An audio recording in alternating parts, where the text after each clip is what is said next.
여러분 안녕하세요. 자, 여러분 로젠의 재정학 챕터 10장 정부와 보건의료시장에서요 3절 한국의 건강보험제도에 대해서 살펴보도록 하겠습니다. 자, 교재는요 페이지 277페이지가 되겠습니다. 같이 한번 보도록 하시죠. 자, 첫 번째 줄에 보시면은요 한국의 의료보험제도를 공적의료보험제도를 중심으로 설명하는데요, 우리나라 의료보험제도가 미국과 가장 대비되는 특징은 바로 뭡니까? 라고 하면은 세 번째 줄 보세요. 공적의료보험제도에 해당하는 거예요. 그래서 우리나라는 공적인 의료보험제도인데요. 의료보험제도가 되고요. 자, 공적인 의료보험제도로 거기 보시면 국민건강보험제도, 이게 바로 근간을 이루게 됩니다. 그래서 위에 제목에 나와 있는 것처럼 국민건강보험이라고 하죠. 건강보험제도. 네, 이렇게 되어 있어요. 네, 근간을 이루고 있다. 최근 거기 보니까 네 번째 줄 보세요. 수년간 질병보험, 암보험, 어린이보험, 간병보험, 실손보험, 입원 진료에 대한 특약, 이런 것들이 점차 민간 의료보험 시장에서 거래가 되고 규모가 증가하고 있습니다. 그래서 거기 보시면 보사연 연구에 따르니까 2009년 77.8%가 민간보험에 가입한 가구의 비중은 77.8%가 된대요. 가구당 평균 가입수는 3.62개로 조사되고 월 평균 얼마가 돼요? 한 20만 원 정도를 이제 계속 보험료로 내고 있는 것을 알 수가 있습니다. 그리고 실제 진료비를 지급하는 실손형 보험보다는 질병이 발생했을 때 일정 금액을 지급하는 정액형 보험이 대부분을 차지하고 있대요. 실손형은 내가 진료비가 얼마 들잖아요. 그만큼 그대로 실비 부담을 해주는 걸 얘기합니다. 자, 우리나라의 공공의료보험은 국민건강보험제도와 또 뭐가 있습니까? 라고 하면요. 자, 거기 보시면 의료급여제도 이렇게 나와 있습니다. 의료급여제도. 자, 이거에 대한 얘기를 좀 살짝 우리나라 제도도 한번 살펴보도록 하겠습니다. 자, 국민건강보험제도는요. 자, 거기 보시면 밑에서 네 번째 줄인가요? 세 번째 줄이군요. 국민건강보험제도는 미국의 메디케어와 같은 공공의료보험제도가 전 국민에 걸쳐서, 그래서 메디케어랑 비슷한 거야. 근데 미국의 메디케어는 어떻게 됐습니까? 65세 이상 장애인 이런 사람들을 대상으로 했는데 우리나라는 어떻게 됩니까? 전 국민에 걸쳐서 다 실시가 되고 있어요. 전 국민 대상. 그러니까 미국의 메디케어 제도를 전 국민으로 확대한 것이다 라고 생각하시면 될 것 같습니다. 국민건강보험제도는 자, 거기 보시면 언제 이제 간단한 유래가 나와 있는데 언제 시작됐냐면 1963년 처음 근거법이 제정됐지만 77년 근로자에 대해서 강제 적용되기 시작했고요. 그러니까 대략 이제 77년 이제 시작됐다라고 보시면 되겠습니다. 강제로 근로자들의 대상으로 해서 적용이 되었고요. 다음 페이지 가볼게요.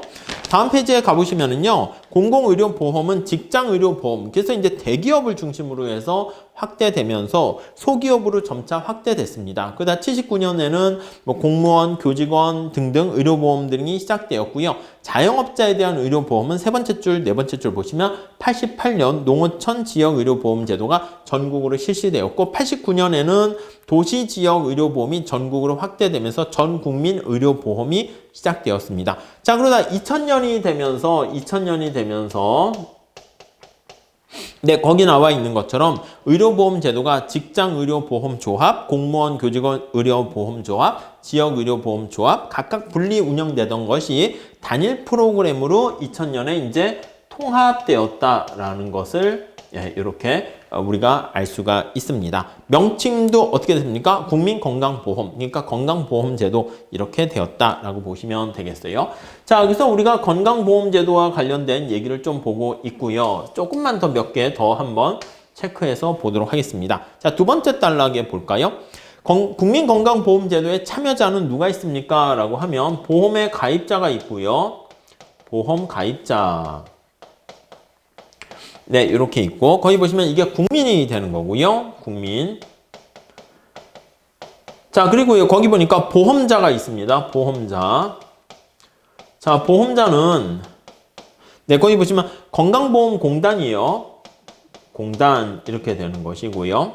그 다음에 의료서비스 공급자 이렇게 있네요. 의료서비스, 의사라든가 이런 서비스를 공급자 이렇게 이루어져 있습니다. 이게 주체가 되는 거죠. 이렇게 주체. 그래서 서비스를 공급하는 주체가 있고 서비스를 받는 수혜자가 있고 또 보험을 해서 혜택을 제공하는 사람이 이렇게 있습니다.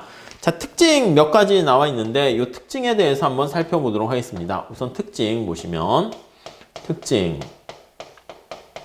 자, 우선 첫 번째 이렇게 볼까요? 자, 우리 두 번째 줄 보세요. 첫 번째 특징은 건강보험공단이 유일한 보험자 역할을 한다. 네, 보험자가 유일하게 한 명 있는 거예요.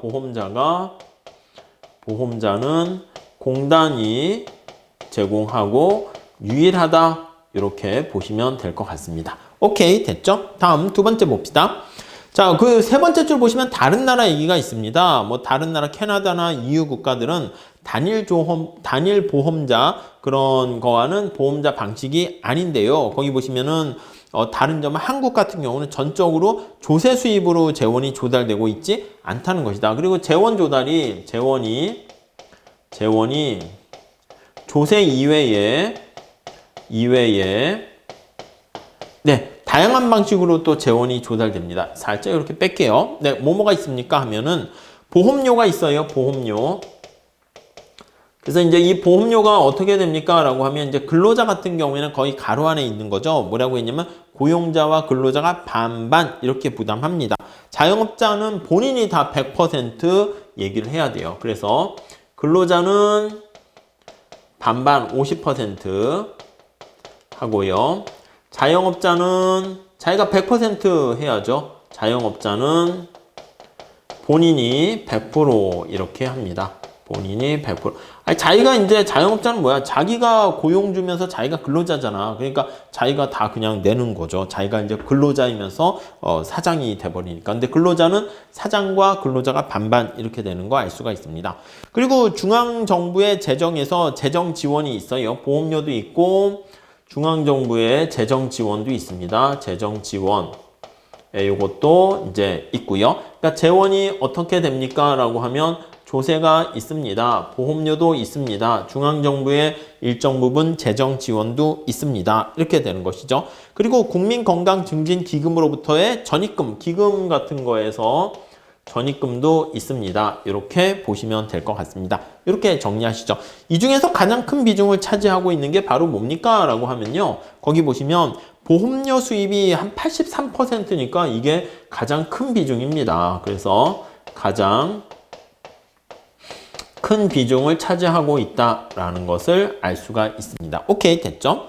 자, 그 다음 높은 비중이 중앙정부의 지원, 재정 지원. 이게 이제 두 번째로 다음으로 큰 비중.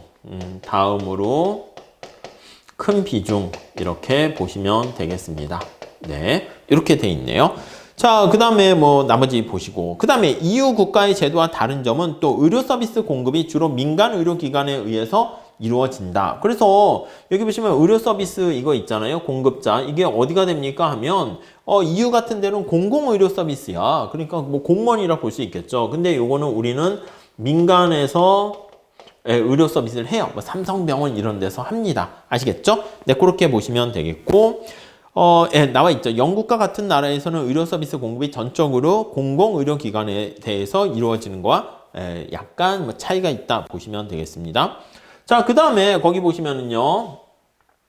네, 다음 달락 보세요. 보험가입자에 대한 급여는 건강보험 관련된 적용 대상 진료에 대해서 보험자가 일정 부분 진료비를 지급한다. 그러니까 거기 보시면 약제비 포함해가지고 공단에서 일부를 지원한다 라고 보시면 될 것 같고요. 거기 보니까 전체 그래서 그 비중이 얼마나 되는데 2009년 보니까 건강보험 적용 대상 진료에 대해서 진료비 중에서 약 73.5%가 건강보험관리공단에서 부담을 하게 된다라는 거 알 수가 있고요. 나머지에 해당하는 게 약간 또 환자 본인 부담금 뭐 이런 것들이 있고 미국과 달리 그것도 체크해 두세요. 한국은 최소 부담분이 없다라는 거 알 수가 있습니다. 또 미국의 경우에는 병원 진료비와 또 의사 진료비 이런 걸 다 따로따로 하는데 우리 한국에서는 그냥 진료비를 따로 지급하지 않고 그냥 병원 또는 의원에 그냥 함께 지급한다라는 거 알 수가 있습니다. 또 미국에는 메디케어, 메디케이드 뭐 이렇게 해서 뭐 HI 병원 보험과 보조 의료 보험 해서 SMI 이렇게 HI, SMI 이렇게 나눠졌었는데 우리는 그냥 다 단일 체계다라는 거. 예, 어떻게 보면 심플한 게 뭐 좋은 걸 수도 있죠. 그래서 단일 체제로 이루어져 있다라고 보시면 될 것 같습니다. 자, 그리고 마지막 제줄에 보세요. 의료 서비스 제공자에 대한 의료비 보상은 어떻게 됩니까? 하면 네, 행위별로 수가 제도를 마련합니다. 행위별 수가 제도 이렇게 있습니다.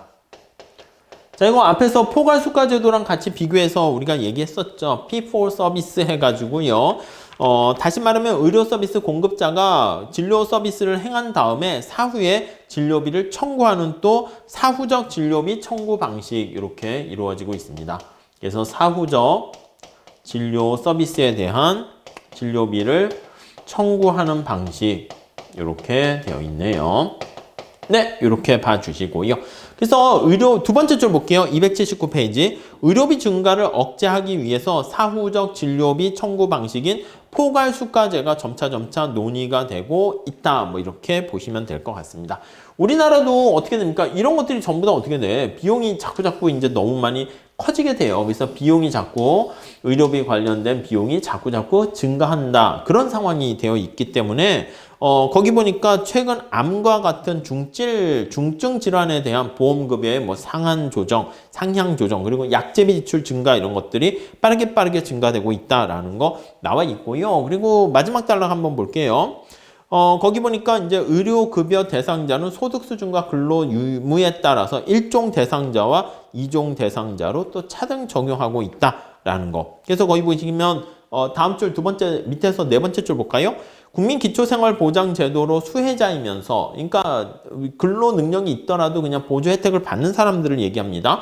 근데 근로 능력이 없는 1종 대상자에게로 진료 서비스가 전액 무료로 제공되고 있고요. 국민기초생활보장제도의 수혜자이면서 근로 능력이 있거나 차상위 계층에 속하는 사람 같은 경우에는 2종 대상자에게는 약간의 본인이 좀 근로 능력도 있고 하니까 본인도 부담하게 된다. 그래서 차등해서 부담을 하게 된다라고 보시면 될 것 같습니다. 아셨죠? 그래서 우리나라의 건강보험제도에 대해서 같이 한번 살펴봤습니다. 자, 이렇게 마치도록 하겠습니다. 감사합니다.